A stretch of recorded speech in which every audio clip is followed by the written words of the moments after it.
كيفاش واحد الشفار قدر يفرقع اكبر بنك في فرنسا بلا ما يهرس باب ولا يخرج شي قرطاسه وما خلى موراه حتى شي دليل. والاغرب من هادشي كامل خلى البوليس موراه تيجريو بحال شي حماق وكيتلاعب فيهم كيبا، وداكشي اللي وقع في الاخر غادي يصدمكم.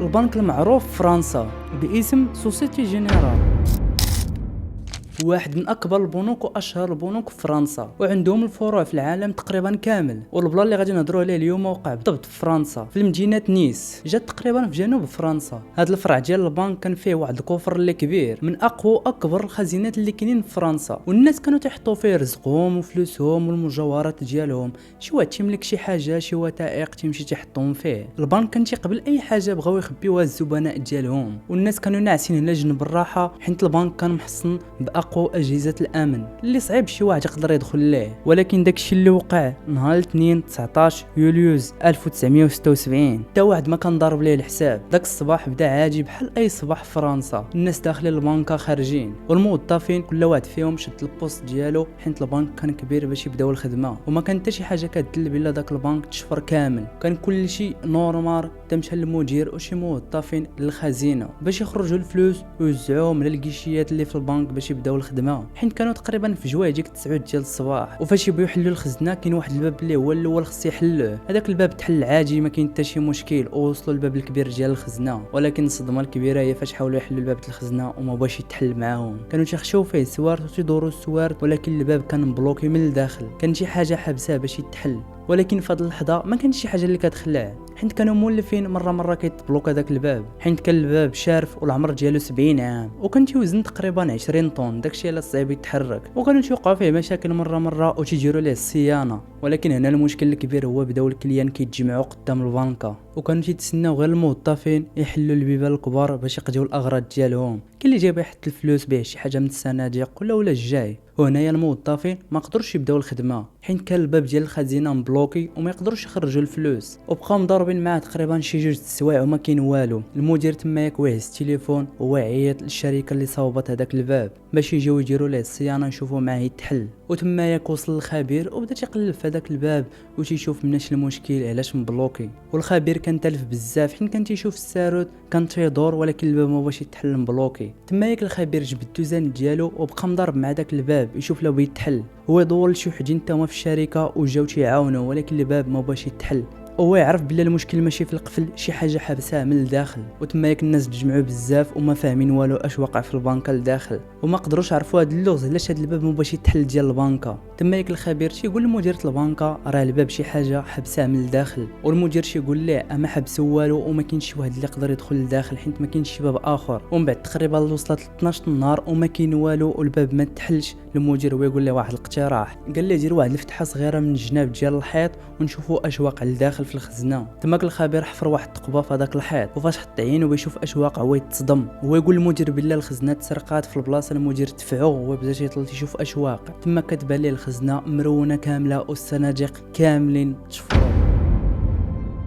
وضربات تقريبا 3 ديال العشيه، وتما قدروا يوصلوا للخزنه الداخل ديالها. وجاو البوليس والمحققين باش يشوفوا هذه عمليات السرقه، واللي كانوا عارفين باللي راه هما قدام وحده من اكبر عمليات السرقات البنوك في التاريخ. وفاش دخلوا الخزينه لقاو تقريبا نص ديالها تسرق، ولقاوهم تقريبا فرعوا 4000 صندوق ديال الامانات وداو الفلوس والذهب والمجوهرات. وكانت واحد الجمله مكتوبه في الحيط كبيره: بلا سلاح بلا عنف بلا كراهيه. والطريقه باش دخلوا الشفاره الخزينه ما كانش ضروري يحقوا باش يعرفوا، كانت باينه. كان واحد النفق محفور تحت الخزنه، وفاش تبعوه لقاوه تيجي لشبكات الصرف الصحي في فرنسا اللي كانت من اكبر شبكات الصرف الصحي. وكاع الادوات اللي استعملوا خلاوها تما ياك. ومن الاول كان تيبان ماشي شي ضربه اللي عاديه، اللي ضربه كبيره اللي داو فيها بزاف ديال الفلوس. والبوليس لقاو 27 بوطه ديال الغاز اللي كانوا يستعملوها باش يحفروا. ولقاو واحد الكابل اللي كبير بزاف جايبينهم واحد البارك على برا باش يضويو به في النفق ويبقاو خدامين. وزيد شحال حاجه لقاو تما ياك حيت كان نفق كبير. والمحققين كانوا عارفين بالله الضربه ديال هاد البنك هادو اللي داروها كانوا خدامين عليها شهور بزاف، والفلوس اللي تقريبا داو تستاهل الدماره كامله. والحوايج اللي خرجوا بها من الخزنه كانت ثمينه بزاف، وكانت القيمه ديالها اكثر من 40 مليون فرنك فرنسي، يعني تقريبا 10 المليون الدولار. وفي واحد الوقت اللي قديم بسبب التضخم او بيكون واحد المبلغ دابا اللي كبير بزاف. وتماك في البلاصه جاو الصحفيين وبداو تيصوروا وسموها بسرقه القرن في وسائل التواصل الاجتماعي. وتماك المحققين اعلنوا على $500,000 لاي واحد جاب لهم شي معلومه على هادشي اللي وقع. والقضيه كانت كبيره لدرجه جابوا بزاف تاع المحققين من نواحي فرنسا، وكانت اكبر عمليه تحقيق في التاريخ. والمحققين حقوا مع الاف الناس، والمحققين جابوا كاع الناس اللي كانوا حاطين فلوسهم والمجوهرات تاعهم في هذوك الصناديق تيحقوا معاهم اللي يكون شي واحد فيهم. والناس اللي كانوا ساكنين قراب لهاديك المنطقه ديال البنك تاعهم حقوا معاهم، ما خلاو حتى واحد، كلشي جابوه. وتما وصلت المحققين واحد المعلومه باللي واحد العصابه اللي سميتها جوردان المجاري كانت عندهم يد في هذه العمليه، وتسمت بهذه السميه حيت كانوا تيستعملوا شبكه الصرف الصحي في فرنسا باش يشفروه، وكانوا معروفين وحطوا عليهم كاملين العين وبقاو متبعينهم وتيشوفوا الخطوات تاعهم فين تيمشيو فين تيجيو ولا يقدروا يوصلوا لشي حاجه، حيت كانوا عارفين بالله عندهم يد في هذه العمليه. وقدروا يوصلوا لبعض الاشخاص اللي كانت عندهم يد في هذه العمليات السرقه فاش ربطوا الادله والاحداث، ولكن في نفس الوقت كانوا متاكدين باللي حتى شي واحد من هادو اللي مراقبينهم ماشي هو راس الحربه اللي كانوا باغيين، وما بغاوش يتسرعوا ويشدوا اي واحد اللي غير الناس عاديين. كانوا باغيين هذاك اللي خطط لهاد العمليه كامله. وتقريبا في البدايه ديال شهر اكتوبر واحد جوج دراري مشاو لواحد المحل ديال الذهب والمجوهرات، وفاش دخلوا لهداك المحل كانوا عازين معاهم واحد القطعه ديال الذهب. وتما ياك هذاك الموظف ديال البنك فاش جاو عنده دوك الدراري بان ليه واحد السيري على داك الذهب. تما ياك قراه ويعرف بلي داك الذهب اللي تشفر من هذاك البنك في البلاصه. وعز التليفون وهو يصوني للبوليس، قال لهم اش كاين واش واقع واش واقع. في البلاصه جاو المحققين في البلاصه هما يقبضوا هذوك جوج دراري اللي كانوا بيبيعوا داك الذهب، وهنا يعرفوا باللي طاحوا على واحد الدليل اللي قوي ويقدروا يتبعوه ويوصلوا للعصابه كامله. هما شدوا هذوك الدراري وهما زيروهم في التحقيق وبداو تيهددوهم بالعائلات ديالهم الا ما قالوش باش يعترفوا بالاسماء ديال صحاب العصابه. ومن بعد الاعتقال ديال هاد جوج دراري وتيهددوا فيهم بالله غادي يحكموا عليهم بهاد الاحكام اللي ثقيله بزاف. وتما ياك بداو تيخرجوا بعض ديال الاسماء، ومن تما ياك البوليس والمحققين ولات عندهم واحد اللائحه ديال الاسماء وما يتحركوا وما يقبضوهم كاملين. داروا واحد الحمله اللي كبيره بزاف ووصلت حتى العائلات المشتبه فيهم حتى هما تيقبضوهم. والمحققين ما كانوش يرحموا حتى شي واحد اللي شكوا فيه تيجيبوه ويقدروا يجيبوا عائلته حتى هي. وفاش جدوا هاد الاشخاص كاملين تيستعملوا معاهم واحد التحقيق اللي خايب بزاف وواحد التهديدات، وتيهددوهم بالله غادي يحكموا على الوالدين ديالهم بواحد الحكم اللي ثقيل بزاف الا ما قالوا شكون، ولصقوا لهم التهمه غير باش يضغطوا عليهم ويوصلوا لداكشي اللي بغاو وباش يوصلوا للاسماء ديال العصابه والرئيس ديالها. وبطبيعه الحال هادشي نجح معاهم وبداو بعض الاسماء تيخرجوا بشوي بشوي. وكنت تذكر بزاف واحد السميه البير سباكجياري، وهاد السيد كان مصور فوتوغرافي وكان عنده واحد المحل اللي صغير بزاف وكان معروف في المدينه ديالو، وكان واحد الرجل اللي طيب وتيتعامل معاه كلشي مزيان. وفاش مشاو عند المحققين وواجهوه بكلشي الرد ديالو كان مصدوم وقال لهم انا ما يمكنش ندير هاد العمليه اللي تتقولوا، انا غير واحد مصور فوتوغرافي اللي تنعيش واحد الحياه اللي بسيطه. وفعلا داكشي اللي شافوا وبدا يسولوا المحلات اللي حداه والناس اللي قراب ليه والعائله ديالو، وبان لهم بالله هاد السيد ما يقدرش يدير هاد عمليه الصوت بوحدو واخا يكونوا معاه عصابه وما شكوش فيه وما عنده حتى شي علاقه بهاد الجريمه لا قريب لا من بعيد. وفاش سولوا صحابو كانوا تعرفوا ليه الحياه ديالو واحد الشخص اللي تيبغي مرتو ورومانسي معاها، وكان وافي مع مراتو لواحد الدرجه ما تتقدرش وتيبغيها، وكان اختار هو ومرتو باش يعيشوا في الريف فرنسا بعيد على المدينه والصداع اللي فيها. باش المحققين يشوفوا بالله هاد السيد هو اللي دار هاد العمليه كانت تجيهم في شكل ما عندوش القدره باش ينفذها، والسجل الاجرامي تاعو ما فيه والو، كان نقي. ولكن واخا كاع هادشي كامل حتى المحققين باش يحققوا معاه واي تهمه ولا ضغط توجهوه ليه كان تينكر كلشي وتيستعملوا معاه اي طريقه خايبه، ولكن هو رغم ذلك كيزيد ينكر وبلا فايده داكشي اللي داروا معاه وبقى محافظ على الهدوء ديالو. وما تيحققوا معاه كانوا ديك الساعات البوليس كيقلبوا الدور ديالو بدار بدار كاع اي حاجه في سميتو ولا في سميه مرتو الله يلقاو شي دليل. وكانت عنده في الضواحي ديال فرنسا واحد الفيرما، وفاش وصلوا لها البوليس ودخلوا ليها وصلوا لواحد الكوخ. تما ياك فاش حلوه وما يتصدموا فاش لقاو المتفجرات والسلاحات كاينين فيه. تما ياك ولاو عارفين بالله هو اللي نفذ هادشي حيت عندهم واحد الدليل اللي قوي بزاف او ما يضغطوه عليه لواحد الدرجه ما يمكنش. وفاش المحققين عارفين بالله تيبغي مرتو لواحد الدرجه بزاف استعملوا واحد الاسلوب اللي خايب بزاف وقالوا ليه بالله هاد الفيرما في سميه مرتك وهاد الشيء ديالها راه غادي ندخلوها للحبس وقدرت تحكم بواحد المده اللي طويله حيت هاد السلاح ما عنده لا رخصه لا والو. ودابا غتقول لنا اش كاين وشكون اللي دار معاك هاد عمليه الصوتو. وتما ياك ما قدرش يتحمل داكشي كامل وداكشي اللي بغى تيحل على مرتو وهو بدا تيعترف ليهم بشوي بشوي. اول حاجه قال لهم هو الراس المدبر ديال هاد عمليه السطو. وهنايا فين بغيت تبدا القصه ديال بصح. تماك زيرو المحققين وقالوا ليه غادي تقول لنا كيوقع داك الشيء بالحرف كلمه بكلمه. وقال لهم الفكره جاتو تقريبا بقبل بعامين. واحد صاحبو كان خدام في هذيك البنكه وقال ليه بالله هذيك الخزنه ما فيهاش شي جرس ديال الانذار. ومن ديك اللحظه وبدات الفكره كدور ليه في راسو تيشوف كيفاش يخطط.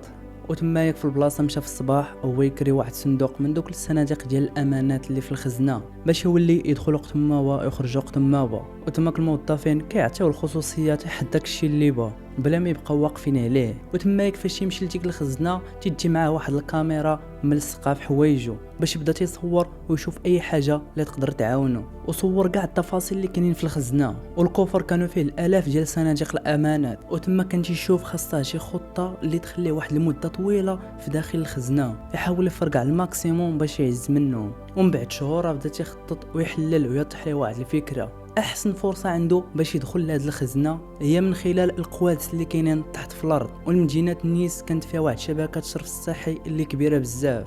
وبطبيعه الحال هاد شبكه الصرف الصحي ما كانش تدوز تقريبا من تحت العمارات الكبار، كانت تدوز غير من الشوارع. واحد المده اللي طويله بزاف هو تيدخل لهادوك القوادس وتكتشفهم اللي كانت فيهم واحد الريحه اللي صعيبه بزاف يتحملها. وبدا تيقلب على شي نقطه اللي مناسبه وكان تيدخل وهو تيكمي باش يقدر يتحمل هذيك الريحه اللي كاينه تما ياك. وشاف راسو الا بقى هكاك بيضيع وقت بزاف وما غادي يلقى والو. وهو يمشي للبلديه وهو يقول لهم بالله هو مقاول باش ياخذ من عندهم واحد المخطط ديال شبكه الصرف الصحي وباش يشوف النقطه اللي مناسبه دغيا. وفعلا نجحت له هذه الخطه وعطاه واحد المخطط وسهل عليه الخدمه بزاف. وقدر يلقى النقطه المناسبه اللي غتوصلو حتى تحت الخزنه اللي كان غادي يحتاج يحفر من النقطه اللي حدد تحت الخزنه غير واحد 10 الامتار. واخا هاد المسافه ما كبيراش بزاف ولكن هاد النفق اللي خص يحفر تحت واحد الشارع من اكثر الشوارع اللي عامره في فرنسا. يعني ما خصوش يتسمع الصوت ديال الحفير نهائيا. يعني هادشي اش تيفسرنا خصو يحفر بشي حاجه اللي صغيره بزاف باش ما تسمعش. وخاصو الرجال بزاف باش ينفذ هاد العمليه.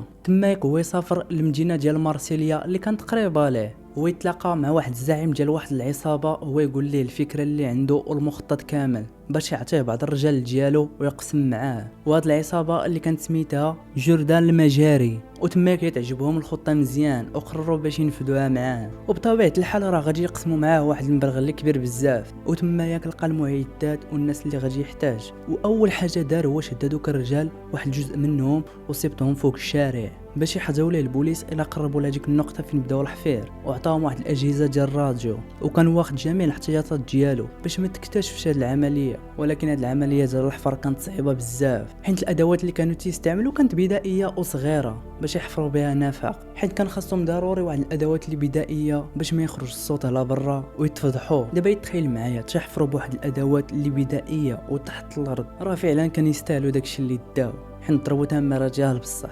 يعني الخدمه ديالهم كانت خايبه بزاف لواحد الدرجه. واحد فيهم كان النهار وبدا تيغوت تما يفكر مزيان باش يقسم الخدمه على الرجال كتار وكان تيخلي اي واحد فيهم يخدم واحد المده اللي قليله بزاف بحال 15 دقيقه ويخرجوا ما يخليهمش يطولوا بزاف حيت كانت الخدمه صعيبه. وكان تما واحد الطبيب اللي كان جالس غير شي واحد وقعت ليه شي حاجه كيداويه كان داير جميع الاحتياطات ديالو وكان عنده واحد الكابل ديال الضوء اللي تيوصل الكيلومترات بزاف. وهذا الشيء حسن من المستوى ديال الخدمه ديالو. وكان خونا قاضي غرض. وتقريبا من بعد 9 ديال الاسابيع من هاد العمليات الحفر اللي صعيبه بزاف واخيرا قدروا يوصلوا للحيط ديال الخزينه تقريبا في الايام الاولى من شهر يوليوز. وكانوا فرحانين بزاف وناشطين بالانجاز اللي حققوا حيت بقات لهم غير واحد الخطوه ويدخلوا الخزينه ديال البنك. ولكن خونا كان عارف بالله تبعهم واحد الخطوه اللي صعيبه بزاف. قدامهم واحد الحيط اللي مصاوب بالاسمنت اللي السمك ديالو 30 سنتيم والعمليه ديال الاختراق غتكون صعيبه. والمشكل الكبير كان غادي يحتاجوا لادوات اللي تخدم بالضوء واللي ثقيله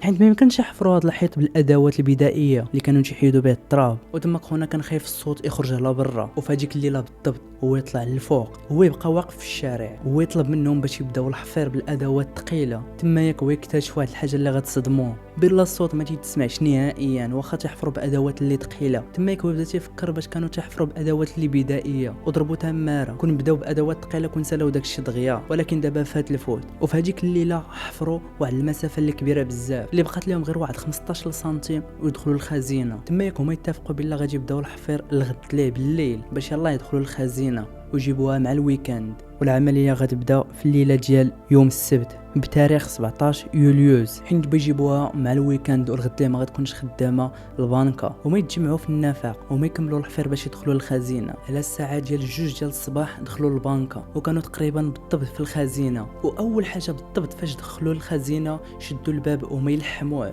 باش ما يتحلش، هما يبداو تيفرعوا في الصناديق ديال الامانات، ما خلاو والو، تقريبا فرعوا 4000 صندوق اللي تقريبا نص ديال هذوك الصناديق، ولقاو واحد الكنوز اللي غاليه بزاف والذهب والمجوهرات. وبطبيعه الحال الزبناء كانوا تيحطوا اغلى من تيملكوا تماياك، وكان تيتسحبهم بالله هذيك الخزينه مامنه، وما يحلوا واحد الصندوق وما يلقاو واحد الطبسيل والكاس وداكشي ديال الذهب، وما يقرروا باش يتعشوا فيه هذيك الليله وما داخل الخزنه باش يحتفلوا بهذا الانتصار اللي داروا. خوتنا كانوا حماق ديال بصح، وبداو تيحلوا صندوق مورا صندوق، وتقريبا دوزوا 27 ساعه في الداخل ديال الخزنه، تقول باتوا فيها حيت كان جا الغد ليه الحد وما كانوش خدامين. وتما ياك هما يجمعوا كلشي في السيكان، الفلوس المجوهرات اي حاجه لقاوها جمعوها وكانوا يرونوا هذيك الخزنه ديال بصح.